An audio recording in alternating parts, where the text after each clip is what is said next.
On va peut-être passer au sujet suivant. Frédéric Gauthier, qui est un des grands pionniers de la transplantation hépatique pédiatrique, mais si, pas de fausse modestie, donc qui a été chef de service à Bicêtre pendant de très nombreuses années, va nous parler donc de la transplantation hépatique de l'enfant.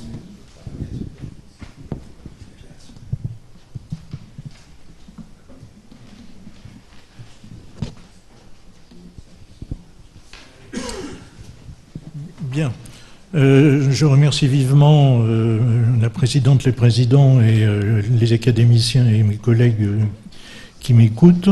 Et surtout, j'ai l'honneur de parler devant un des pionniers de la transplantation hépatique pédiatrique, qui l'est plus que moi. Donc, la transplantation hépatique pédiatrique est définie actuellement réglementairement comme les indications, comme la transplantation hépatique avant l'âge de 18 ans. Vous allez voir que pour les chirurgiens pédiatres, 18 ans, on considère que c'est presque un adulte. Quelles sont les indications ?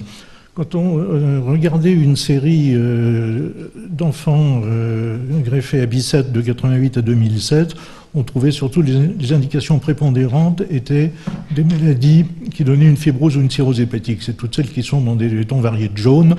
Et la principale était l'atrésie des voies biliaires qui représentait plus de la moitié des indications, avec en jaune plus clair, juste au bout du croissant, les formes avec polysplénie. Ça représente 8% des atrésies des voies biliaires et plus chez les enfants qui doivent être greffés.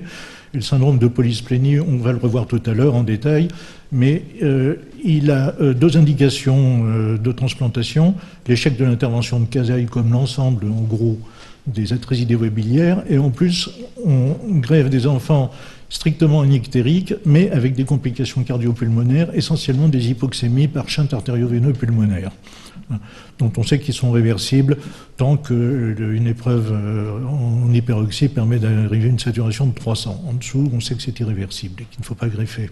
C'est une des rares contre-indications à la transplantation hépatique. Quand j'ai regardé les indications sur 490 enfants greffés plus récemment, après cette série-là, et en prenant à ce moment-là les critères de diagnostic de l'Agence de la biomédecine, alors la définition des maladies n'est pas la même. C'est un petit peu perturbant. L'atrésie des voies biliaires n'apparaît plus que pour un tiers. Et par contre, on va augmenter beaucoup le nombre d'indications qui sont dans les couleurs violettes, qui sont les maladies métaboliques. Enfin, dans ces deux graphiques, surtout à gauche, en bleu, on a les insuffisances hépatiques aiguës graves, avec ou sans maladie identifiée, et les insuffisances hépatiques aiguës graves du nourrisson sont très souvent pour la moitié sans cause clairement identifiée. On pourra en discuter des questions éthiques que ça pose. L'âge à la première transplantation, vous voyez, il s'agit donc majoritairement de petits enfants avec un pic pendant la deuxième année, une médiane qui varie entre 2 ans et 2 ans et demi, et surtout 20% de ces enfants à transplanter sont des nourrissons de moins de 1 an. Mais pour les presque 80% de ces nourrissons de moins de 1 an ont quand même plus de 6 mois. L'âge des enfants à la première transplantation varie beaucoup selon l'indication. Vous voyez ici aussi un petit schéma qui a été fait sur le même groupe d'enfants greffés à Bicêtre entre 88 et 2007. Si on regarde l'âge médian de la transplantation de 2 ans, on s'aperçoit que ceux qui étaient greffés pour atrésie des voies biliaires et pour insuffisance hépatique aiguë sans étiologie reconnue étaient plutôt en dessous de cet âge-là. Est également en dessous de cet âge-là les enfants greffés pour tyrosinémie. C'est une maladie maintenant qui donne un grand espoir puisqu'un traitement enzymatique permet d'éviter les indications de greffe précoce pour insuffisance hépatique aiguë et les indications tardives pour cancérisation. Enfin, les tumeurs, on pourra en discuter, je ne les développerai pas beaucoup, c'est une indication qui est apparue un peu secondairement, mais maintenant on sait qu'on peut greffer des enfants pour tumeurs malignes bien contrôlées par chimiothérapie. Alors voilà aussi quelques données chiffrées que j'ai prises aux mêmes sources que les 2 orateurs précédents, le rapport de 2013 de l'Agence de la biomédecine. Vous voyez que l'activité annuelle en France, donc, c'est un peu plus de 80. En fait, on greffe un enfant quand on greffe 14 adultes. La durée d'attente d'un greffon peut être assez longue, puisque, en gros, il y a un peu moins de 2 enfants par greffon disponible, hors donneur vivant. Et vous voyez que selon l'âge, la durée d'attente est plus grande, plus élevée chez les petits, enfin chez les jeunes que chez les plus vieux, on pouvait s'y attendre. Et par contre aussi, ce qui est un peu plus ennuyeux, c'est que l'évolution depuis 1995 se fait vers un allongement des durées d'attente. Les décès en attente sont relativement peu fréquents et surtout, les taux observés sont très inférieurs à ceux observés chez les adultes, où on calcule plutôt des taux d'incidence, c'est-à-dire de décès et d'aggravation de la maladie qui oblige au retrait de liste, ce qui n'existe pratiquement jamais en pédiatrie, qui varie de 32 à 28% sur la même période. Voilà ici, ce graphique est un tout petit peu aride, montrant l'évolution. Qu'est-ce que j'ai fait ?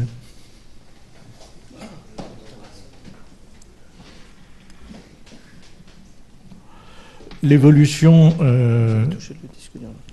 C'est ça.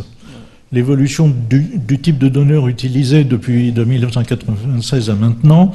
On va surtout regarder les deux colonnes extrêmes, la colonne de gauche, celle des donneurs vivants, et la colonne de droite, celle des fois partagées de donneurs décédés. On sait depuis le tout début des années 80, j'ai oublié l'année exacte, et la greffe de Martial par Henri Bismuth, qu'on n'est pas obligé de prendre un foie entier pour greffer un enfant.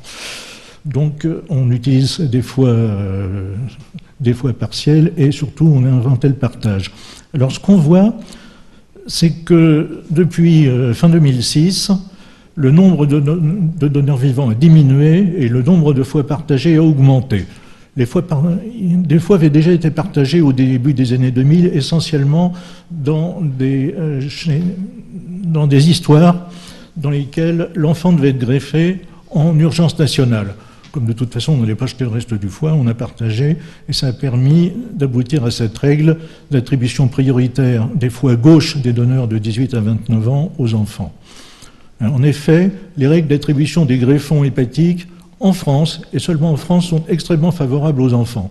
Il y a 3 codes de priorité, la superurgence à durée illimitée maintenant, les points experts, tout ça avec avis d'experts, et la liste normale. La superurgence pour les enfants est donnée aux insuffisances hépatiques aiguës graves sur foie sain, les hépatites fulminantes par exemple, aux retransplantations dans les 8 jours comme chez les adultes, mais aussi aux très petits enfants pour lesquels la probabilité de trouver un greffon de taille adaptée sur une période donnée est pratiquement nulle. Donc on les propose tous, les foies très gros, on en refuse beaucoup, mais on finit par en trouver un. Et puis, depuis aussi une dizaine d'années maintenant, les tumeurs malignes ayant bien répondu à la chimiothérapie, parce que les résultats sont aussi bons que chez les autres, si on ne triche pas. Les points experts permettent de faire remonter les enfants sur la liste globale enfants et adultes. Par exemple, les enfants qui dépendent de perfusion d'albumine. Enfin, dans la liste normale, c'est le système premier inscrit, premier servi, avec cette priorité pour les enfants sur les donneurs. Là, c'était de moins de 16 ans, mais on est monté à 18 maintenant, sous condition de partage.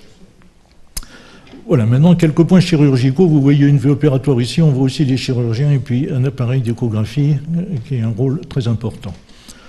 Alors, la transplantation pédiatrique, c'est beaucoup trop rarement ça, une transplantation à foie entier avec des anastomoses sains de bout à bout. Ça, on n'en parle pas. Nous, on considère que c'est de la transplantation adulte et quand ils sont vieux, même, la tendance est de les faire greffer dans les équipes adultes. Donc, il faut trouver un greffon. Avec 2 questions. La première, quel bon volume ? Alors, ça peut s'exprimer en rapport du poids du foie greffé au poids de l'enfant. Vous vous rappelez tous qu'à la naissance, on a un foie qui fait à peu près 4,5% de notre poids corporel et que si on est sobre, à l'âge adulte, on a des foies qui font 2%. Bon, on peut admettre que chez l'enfant, en gros, ça fait à peu près 3% et que le volume de parenchyme disponible de l'enfant est à peu près 3 fois ce qu'il lui faut. Donc ça, c'est un graphique que j'avais fait après les séances de travail à l'Agence de la biomédecine pour rédiger les bonnes pratiques pour le donneur vivant.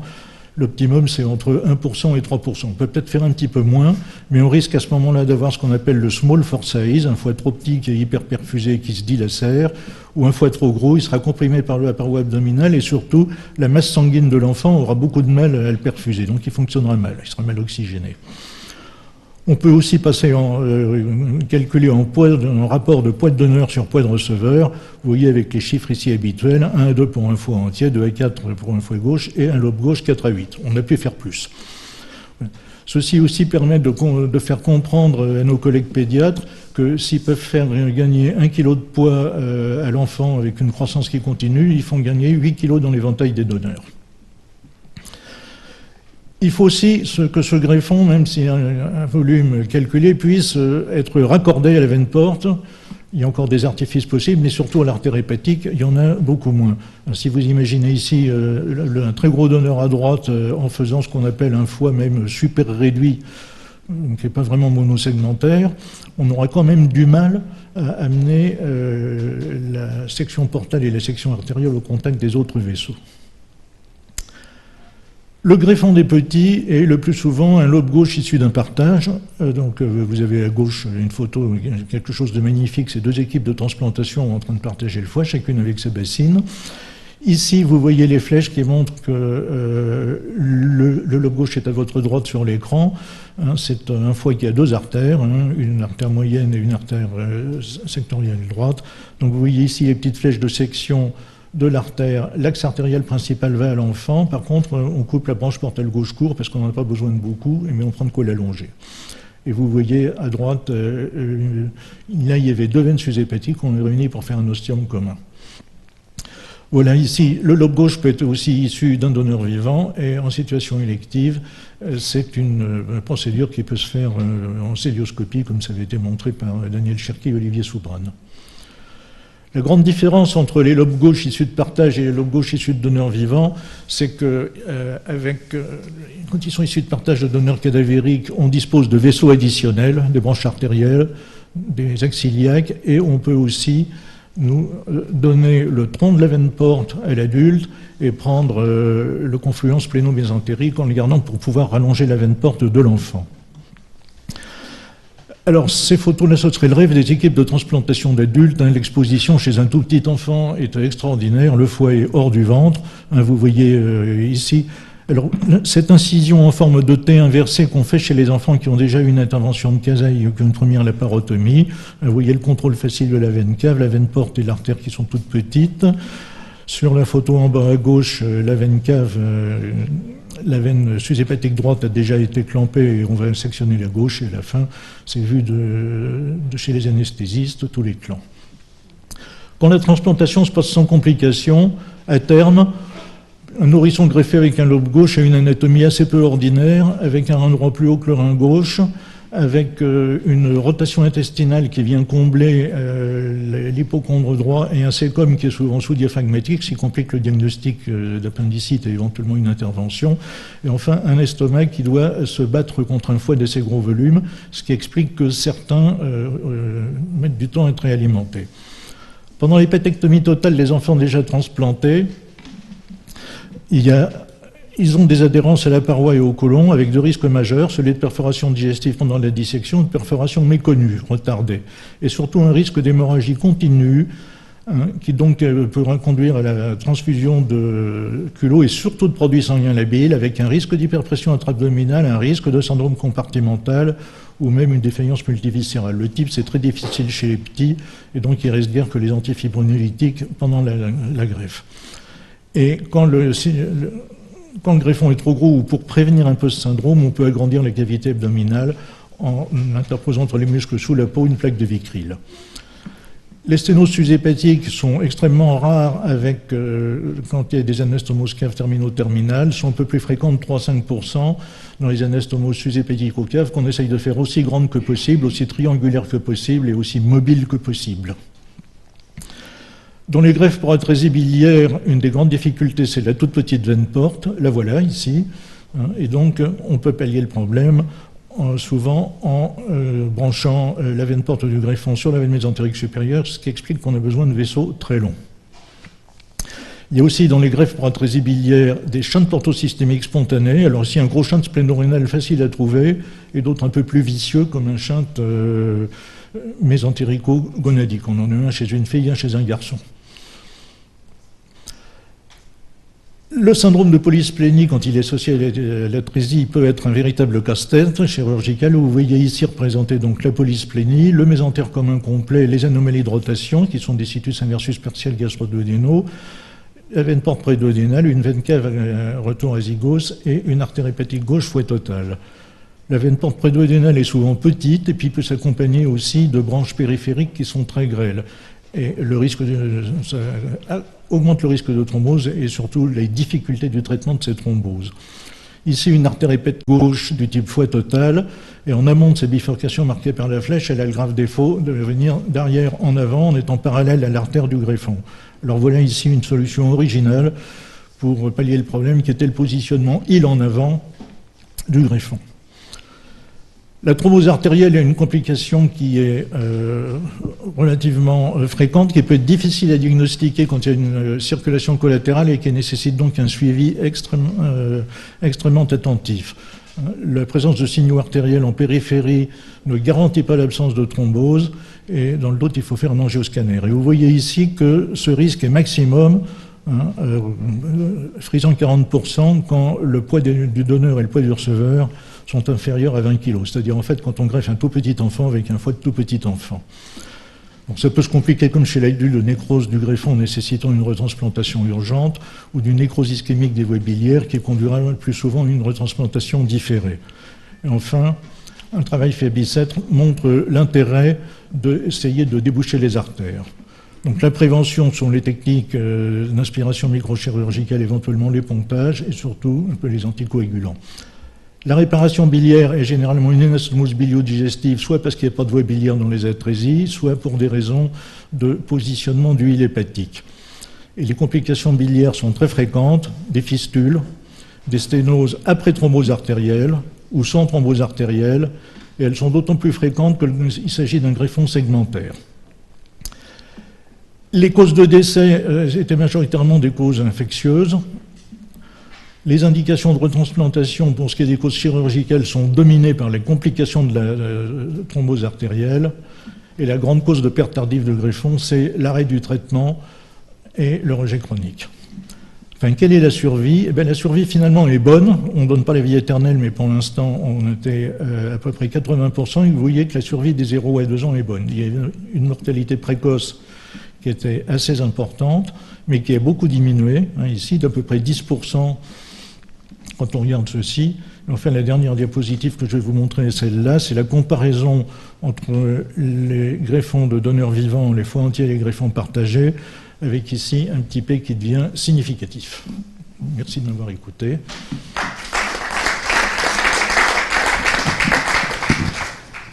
Merci beaucoup Frédéric. Est-ce que vous voulez faire des commentaires ou poser des questions, monsieur Bismuth ? Je pense que Frédéric, tu dois être félicité avec ton équipe de la qualité de ces résultats. Et ce qui est frappant, c'est que par rapport aux autres transplantations qui viennent d'être présentées, on a ici une courbe de survie qui est totalement différente. Ce n'est pas le mérite des chirurgiens, c'est le mérite, je crois, de l'organe, qui est un organe exceptionnel par sa tolérance, si j'ose dire. Et pour cette raison, je crois que tu as raison d'insister sur l'aspect technique. Car, en fait, la difficulté, c'est surtout la difficulté technique. Tu as bien montré très souvent maintenant, j'allais dire presque toujours, mais très souvent maintenant, la chirurgie de résection hépatique est associée à la transplantation.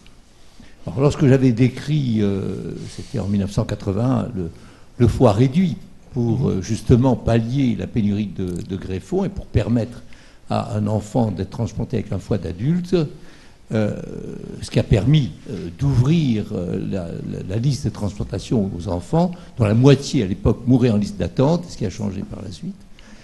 Aujourd'hui, je dirais que cette technique, bien que j'ai décrite, doit être abandonnée. Je pense que c'est pas acceptable aujourd'hui d'utiliser un foie pour en jeter une grande partie, alors qu'on sait qu'il y a des malades qui meurent en absence de greffon. C'est la raison pour laquelle, tu as très bien dit, le foie partagé est maintenant la solution.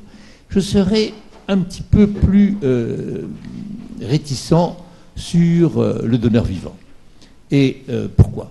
Parce qu'aujourd'hui, nous pouvons très bien partager un foie d'adulte pour en faire un foie pour un adulte et un foie pour un enfant. C'était montré, le receveur adulte qui va recevoir donc le grand foie droit ne subit aucun dommage de recevoir ce foie avec le lobe gauche en moins. Vraiment, donc les courbes de survie sont strictement identiques. Ça a bien été montré déjà et publié. Autrement dit, prendre un lobe gauche un foie cadavérique, donc faire la même opération sur un cadavre, sur un foie de cadavre que sur un donneur vivant, et a les mêmes résultats. Bon, c'est peut-être un peu mieux, c'est vrai, sur le donneur vivant. Pourquoi? Parce que le foie est toujours de meilleure qualité, c'est un sujet tout à fait sain, alors que le donneur cadavérique n'est jamais tout à fait normal. Encore qu'on peut maintenant l'améliorer par la perfusion avant la transplantation. Alors, cela dit, on peut rétorquer en disant que les donneurs ont changé. On a de plus en plus de mauvais donneurs, entre guillemets, des fois stéatosiques, des fois âgés. Mais quand tu donnes le chiffre, un enfant par rapport à 18 adultes est transplanté, on peut toujours trouver un bon foie de façon à le partager et à le donner, à partager entre l'équipe pédiatrique. Je pense que l'association de plus en plus étroite entre l'équipe pédiatrique de Bicêtre et celle de Paul Brousse, qui fait qu'actuellement nos deux activités conjuguées font que nous sommes devenus le deuxième centre de transplantation européen, font que nous avons la possibilité de partager, et tu as montré les deux équipes se partageant le même foie, je crois que c'est l'avenir. Un petit point sur les tout petits receveurs. Je pense qu'on peut, après un foie partagé, donc avoir enlevé le greffon, le lobe gauche, on peut le réduire. Donc la réduction a sa place maintenant associée au foie partagé. Et je pense que cette réduction aurait intérêt à être faite sur le malade et non pas sur la table à côté, parce que sur le malade, après avoir attendu sa revascularisation, avoir attendu qu'il ait repris ses facteurs de vascularisation normaux, on peut faire une hépatectomie sur le greffon in situ après revascularisation. Je pense que c'est la tendance actuelle, et là on peut la faire, je dirais, à la carte, en fonction de ce qu'on a besoin avant de réintégrer le greffon sur le petit malade. Donc je pense que la partie technique continue encore. J'insisterai sur la collaboration étroite entre les équipes adultes et enfants et je suis content que je suis près d'Hélène Martelly et donc très content que nous collaborions de très près à Paul Brousse. Voilà. Donc la question c'était sur le foie hyper réduit. Je vous remercie pour vos commentaires.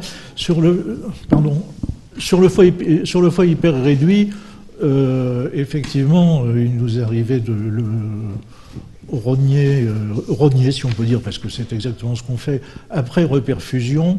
Bon, cependant, il ne faut pas non plus quand même mettre un lobe gauche trop grand qui absorbe toute la masse sanguine de l'enfant et qui n'arrive pas à se reperfuser. Il y en a certains qu'on voit se reperfuser. Au moment où on déclenche la veine suisse hépatique, généralement, il y a quand même chez l'enfant surtout un afflux de sang qui vient dans le greffon. Quand on le voit monter lentement vers le bord du foie, on est quand même un peu inquiet. Sur le donneur vivant, j'ai pas montré cette diapositive pour dire qu'il faut encourager le donneur vivant, je l'ai montré surtout pour dire que les parents vont avoir accès à cette information. Et la pression pour le donneur vivant, si on en discute, vient aussi beaucoup des parents. Mais quand on a vu les chiffres tout à l'heure d'utilisation de donneurs, il y a peu de donneurs vivants. Très peu. Oui, je voulais juste répondre à 2 points techniques à M. Bismuth. Donc, effectivement, actuellement, on utilise les 2 techniques on refait des réductions. Les techniques qu'on utilise de réduction, c'est effectivement, comme l'a dit Frédéric, où on choisit d'emblée, parce qu'on sait d'emblée, et on ne veut pas faire courir le risque, qu'il faut réduire, et on réduit, on appelle ça un cube, puisqu'on va réduire les 2 tranches, la tranche inférieure et la tranche latérale. Et puis, il y a des enfants chez qui, effectivement, on est un petit peu limite, et on va choisir ce que vous proposez, c'est-à-dire qu'on fait une réduction qui est tout à fait en sécurité après la reperfusion et qu'on adapte véritablement in situ pour l'enfant. On a discuté de ces techniques. Il y a des techniques que les Japonais, eux, proposent, mais alors ça, c'est pas réalisable avec les techniques de lobe gauche de donneur cadavérique. Mais les Japonais, eux, proposent de faire des véritables réductions segmentaires. Et il y a une équipe qui développe, après une modélisation des segments 2 et 3, vraiment une segmentectomie. Enfin, ils proposent de greffer le segment 2. Mais ce qui, ça, à mon sens, est une prouesse technique et qui ne peut s'envisager que chez le donneur vivant, où il y a eu une étude tridimensionnelle des veines, des voies biliaires, de la vascularisation, et pour laquelle, pour l'instant, on n'est pas prêt. Et puis je voulais faire la remarque sur le donneur vivant. Effectivement, ces chiffres montrent qu'on a d'excellents résultats. Mais ce qu'il faut voir, c'est la pratique qu'on a pour arriver à ces chiffres. C'est-à-dire que ces chiffres sont le reflet. Le donneur vivant, les choix de donneurs vivants qui sont dans cette statistique, c'est des enfants pour lesquels, anatomiquement, médicalement pour le donneur, mais également sur la part receveur, ils étaient hyper favorables à une reconstruction vasculaire avec un lobe gauche, sans reconstruction complexe. Ce n'est pas des enfants qui avaient des dispositions de polysplénie. Donc il y a un léger biais entre les receveurs de ce groupe et les receveurs de l'analyse globale. Donc effectivement, ce qu'on peut dire aux parents aujourd'hui, c'est qu'en utilisant des critères de sélection très stricts, tant sur leur enfant que sur eux-mêmes, on va pouvoir leur garantir d'avoir des très bons résultats quand on est dans une configuration où on a absolument besoin, soit parce que le souhaite énormément, ça c'est une démarche qui de temps en temps peut être entendue, et à ce moment-là, s'il le souhaite énormément et qu'il n'y a pas de contre-indication, il est assez compliqué de leur expliquer qu'on va faire autrement alors qu'on a d'excellents résultats. Et l'alternative, sinon, c'est que de temps en temps, on est quand même dans des situations où on ne trouve pas, pour des petits enfants pour lesquels potentiellement on a un petit parent donneur et qui donc finalement vont se retrouver avec une durée d'attente, parce que nos durées d'attente, comme on l'a vu, restent assez longues, malgré la priorité qui est donnée aux enfants pour l'attribution des lobes gauches en partage.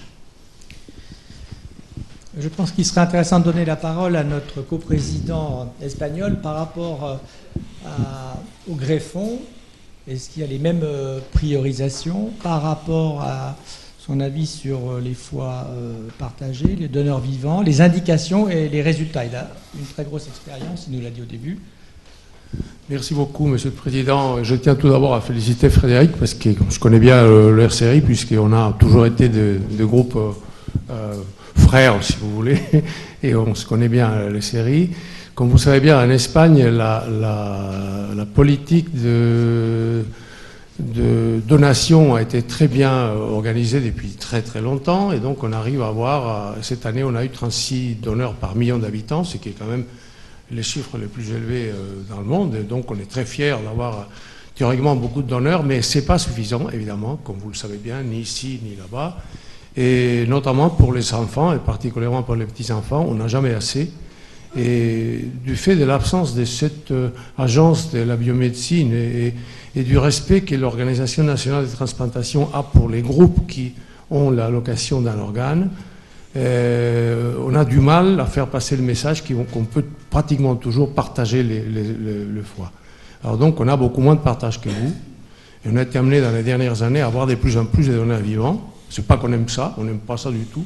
Moi particulièrement, j'ai horreur de ça, mais on fait pratiquement 40% de nos transplantations l'année dernière étaient des donneurs vivants. Aussi, on a eu quelques facteurs qui ont changé nos chiffres, parce que pendant un nombre d'années, on a fait les transplantations d'autres pays, comme Cuba par exemple, qui nous envoyaient malades et donneurs en même temps, et on a fait tous les programmes cubains, on l'a fait pendant des années, donc c'était tous des donneurs vivants. L'Organisation nationale de transplantation nous permettait simplement de pouvoir avoir un organe en cas d'échec de la transplantation avec la greffe vivante. Enfin, sinon, on a eu quand même plus de proportions de donneurs vivants que vous. Et ça, c'est une chose que j'aimerais bien essayer de transposer en Espagne, avoir vraiment une autorité un peu plus forte qui ne laisse pas tant d'autonomie aux groupes transplantaires d'adultes qui n'aiment pas se mettre dans des troubles qu'on a quand il faut partager, quand même, parce que c'est pas la même chose de prendre l'organe entier que de prendre un organe divisé. Alors nous, on a des choses à apprendre de vos programmes, et je vois que c'est une chose qui est très importante. Sinon, je dirais que votre programme et les résultats sont très semblables aux nôtres. On est très fiers de notre programme et très fiers d'avoir collaboré avec vous tout au long de ces années. Merci. Merci. Henri Bismuth veut reprendre la parole. Passez le micro. Oui, au sujet du donneur vivant, paradoxalement, je vais vous dire ce que je pense. Je pense ce que j'ai dit tout à l'heure, alors que le donneur vivant s'est installé au début pour l'enfant, et c'était une excellente indication chez l'enfant. Moi, je pense qu'on assiste actuellement à une évolution inverse, moins chez l'enfant, et paradoxalement, beaucoup plus chez l'adulte, Parce que l'adulte, lui, c'est un problème. Ce sont les adultes actuellement qui meurent en liste d'attente, et lorsqu'il y a la possibilité d'avoir un donneur vivant, alors évidemment, les problèmes techniques sont plus importants parce qu'on doit prendre le foie droit, et que la prise du foie droit, ceci sûr, est plus difficile et plus risqué. Le risque, pas plus difficile, le risque est plus important. Et donc là, seules des équipes extrêmement entraînées en chirurgie hépatique, et dans le monde, ça se voit très bien, les premiers essais aux États-Unis, qui n'avaient pas du tout l'expérience de la chirurgie hépatique, les transplanteurs américains transplantaient des foies entiers, quand ils sont arrivés à faire des hépatectomies, car c'est venu dans leur domaine, ils n'avaient aucune expérience, et c'est là où il y a eu des catastrophes. Donc maintenant, ce n'est plus le cas, c'est fini, les équipes sont très aguerries, et je pense que la tendance est comme vous le montrez d'ailleurs très bien dans l'équipe de Bicêtre, 10 000 donneurs vivants, on ne va pas dire jamais, évidemment, 10 000 donneurs vivants. Et en revanche, on voit à Paul Brousse le donneur vivant se développer, mais chez l'adulte, avec la technique de la laparoscopie pour le donneur. Voilà. Merci beaucoup. Est-ce qu'il y a d'autres questions ou d'autres commentaires ?